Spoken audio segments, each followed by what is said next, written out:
إن الحمد لله نحمده ونستعينه ونستغفره ونعوذ بالله من شرور أنفسنا ومن سيئات أعمالنا من يهده الله فلا مضل له ومن يضلل فلا هادي له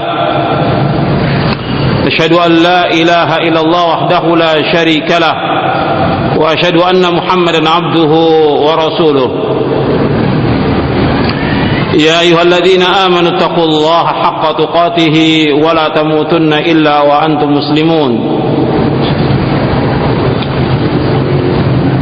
يا أيها الناس اتقوا ربكم الذي خلقكم من نفس واحدة وخلق منها زوجها وبث منهما رجالا كثيرا ونساء واتقوا الله الذي تساءلون به والأرحام إن الله كان عليكم رقيبا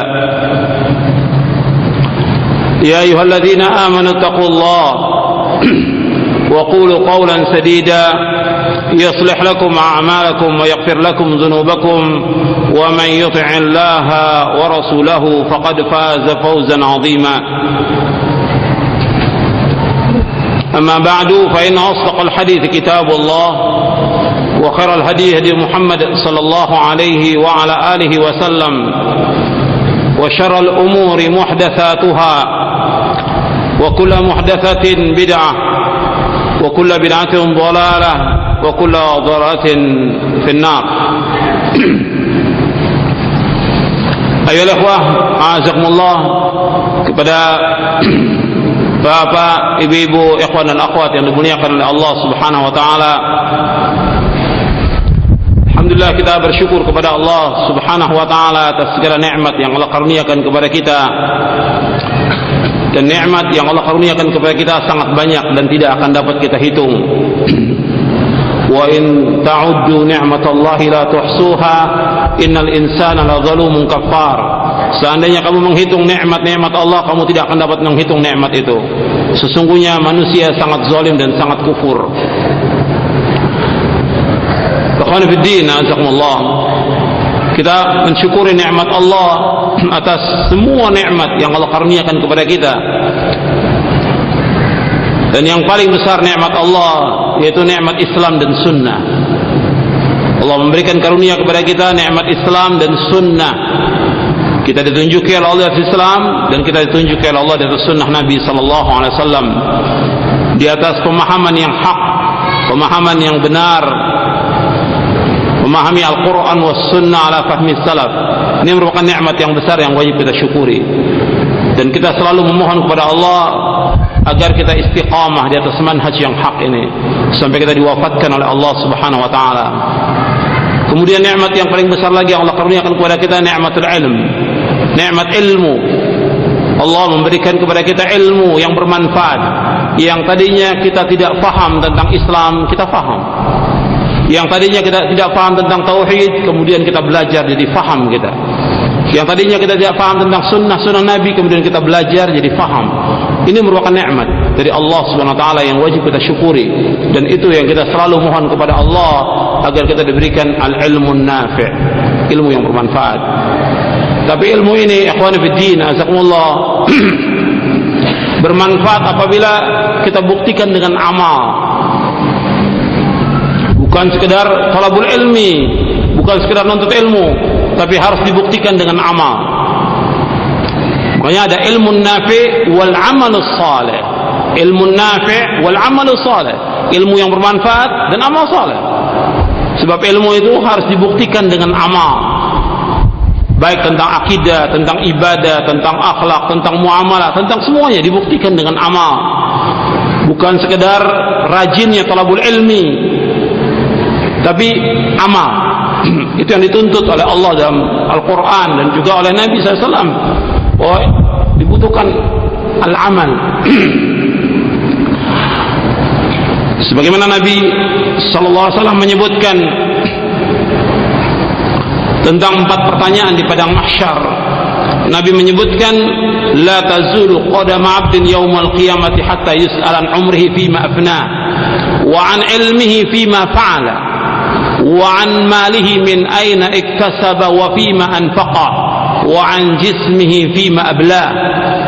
Rawahu Tirmidzi wa qala haditsun hasanun sahih. Nabi bersabda, tidak boleh bergeser kedua kaki seorang hamba pada hari kiamat, sehingga Allah akan menanyakan kepadanya 4 perkara. Yang pertama akan ditanyakan yaitu tentang umurnya, dihabiskan untuk apa. Yang kedua tentang ilmunya, bagaimana dia mengamalkan ilmu itu. Ketika ditanya ilmu, bagaimana dia mengamalkan ilmu itu. Yang ketiga harta, dari mana dia peroleh harta itu dan kemana dihabiskan. Harta yang diperoleh apakah dari yang halal atau dari yang haram, dari yang halal atau dari yang syubhat. Akan ditanya oleh Allah dari mana harta itu diperoleh dan kemana dihabiskan. Harta itu apakah disedekahkan, diinfakkan untuk membantu dakwah, untuk menegakkan tauhid dan sunnah, atau untuk foya-foya, atau untuk kesyirikan, atau untuk bid'ah, atau untuk maksiat. Akan ditanya oleh Allah kemana dihabiskan harta itu. Kemudian yang keempat, wa an jismihi fima ablah, dan tentang tubuhnya, jasadnya, lelah dan letihnya akan ditanya oleh Allah. Apakah capeknya dia dalam rangka menegakkan sunnah, atau capeknya, lelahnya dia karena menegakkan bid'ah. Akan ditanya oleh Allah. Dan setiap kita melakukan amal mesti ada masa semangatnya dan ada masa-masa kita lemah dan letih. Kalau kita capek, lelah, letih dalam melaksanakan sunnah, maka orang itu mendapatkan nikmat dari Allah SWT, dapat petunjuk. Tapi kalau seandainya dia lelah letihnya bukan karena sunnah, karena perbuatan yang sia-sia, perbuatan yang tidak benar, maka dia rugi. Dalam satu hadis yang diriwayatkan oleh Imam Ahmad dan Ibn Hibban, Nabi bersabda, likulli amalin syirrah wa likulli syiratin fatrah, faman kana fatratuhu ila sunnati faqad ihtada wa man kanat ila ghairi dzalik faqad halak. Kata Nabi, setiap amal ada masa-masa semangatnya dan ada masa-masa lelah dan letihnya. Barang siapa yang semangatnya dan lelah letihnya karena melaksanakan sunnahku, maka dialah orang yang mendapatkan petunjuk. Dan barang siapa yang lelah letihnya bukan karena sunnahku, maka dialah orang yang binasa. Hadis ini sahih dari Imam Ahmad dan Ibn Hibban. Makanya kita berusaha bahwa kita melakukan amal saleh, bahwa capeknya kita, lelahnya kita, letihnya dalam lingkupan sunnah, dalam koridor sunnah, dalam lingkungan sunnah kita laksanakan sunnah, bukan bid'ah, bukan maksiat, bukan syirik, bukan yang lainnya. Ini merupakan nikmat. Allah memberikan kita hidayah ilmu, kemudian kita mohon kepada Allah taufik kepada Allah agar kita diberikan taufik untuk melakukan amal-amal saleh. Banyak orang yang menuntut ilmu mungkin sudah puluhan tahun tapi tidak diberikan taufik oleh Allah untuk melakukan amal saleh. Bahkan ada juga dai yang diberikan hidayah oleh Allah, dia berdakwah tapi tidak diberikan hidayah oleh Allah untuk mengamalkan ilmu yang disampaikan. Makanya nikmat dari Allah kita diberikan sunnah. Makanya ilmu dan amal harus seiring, harus sejalan. Gak bisa cuma hanya menyampaikan, pandai untuk bicara, tidak, tapi amal yang dituntut oleh Allah adalah amal. Allah berfirman, itulah surga yang diwariskan kepada kalian dengan sebab apa yang kalian amalkan. Amal. Makanya ini penting, amal. Di antaranya amal itu ya kita melaksanakan puasa, melaksanakan qiyamul lail, dan di antaranya sedekah. Ini amal, pembuktian amal dari ilmu yang kita tuntut dan kita cari. Amal, berbuat baik pada orang tua, berbuat baik kepada saudara, berbuat baik kepada istri, berbuat baik kepada anak, berbuat baik kepada tetangga, berbuat baik kepada masyarakat, kepada semuanya. Ini merupakan bukti dari amal.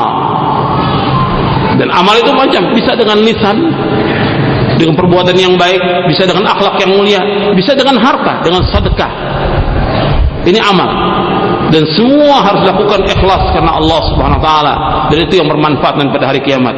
Di saat semuanya tidak bermanfaat kecuali orang yang datang pada Allah dengan hati yang ikhlas, dengan hati yang selamat. Yauma la yanfa'u malun wala banun illa man atallaha biqalbin salim. Hari yang tidak bermanfaat harta dan anak kecuali orang-orang yang datang kepada Allah dengan hati yang selamat, hati yang ikhlas, hati yang mentauhidkan Allah, menjauhkan syirik, hati yang tegak di atas sunnah, menjauhkan bid'ah. Ini hati yang selamat, hati yang terus tetap taat dan dawam, continue dalam ketaatan kepada Allah, bukan hanya di bulan Ramadan, terus continue dalam taat kepada Allah dan menjauhkan perbuatan maksiat. Ini hati yang salim, qalbun salim. Ayolah ikhwah, azakumullah. Pada pagi hari ini, di hari Sabtu tanggal 15 Ramadan 1430 Hijriah atau tanggal 5 September 2009, kita